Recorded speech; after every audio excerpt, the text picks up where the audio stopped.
மீனாட்சி அம்மன் கோயில் இருக்கு இல்லைங்களா, அந்த மீனாட்சி அம்மன் பொற்றாமரை குளத்துல மீன் இருக்காது, மீன் இல்ல.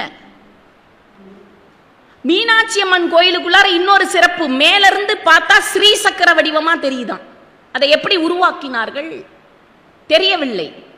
மோகனூர், இங்க இருக்கிற மோகனூர்ல அசல தீபேஸ்வரர்னு ஒரு கோயில் இருக்கு.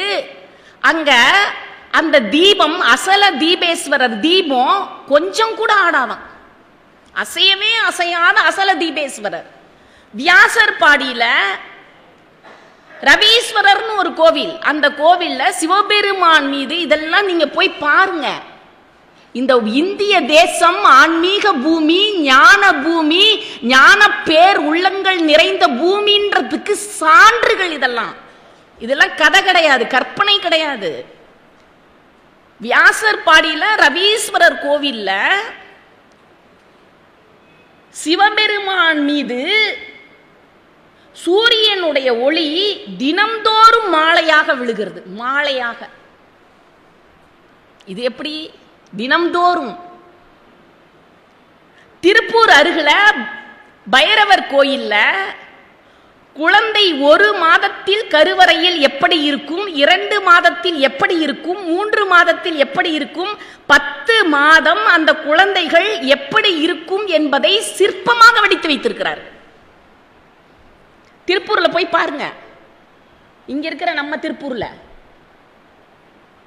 சிதம்பரம் நடராஜர் கோயில், எம்பெருமான் சிற்றம்பலத்தான் நடனமாடிக்கொண்டிருக்கக்கூடிய அந்த கோவில், உள்ளம் பெருங்கோவில் ஊனுடம்பு ஆலயம் வள்ளல் பிரானார்க்கு வாய் கோபுர வாசல் தெல்ல தெளிந்தார்க்கு ஜீவன் சிவலிங்கம் கள்ள புலனைந்தும் காளா மணிவிளக்கே என்று திருமூல நாயனார் பாடினாரே.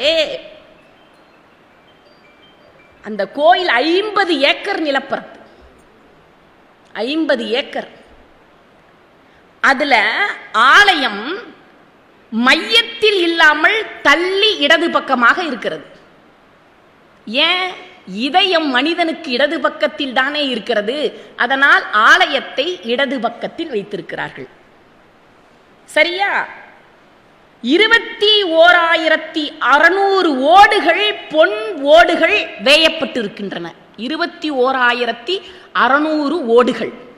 அது என்ன 21,600 ஓடுகள்?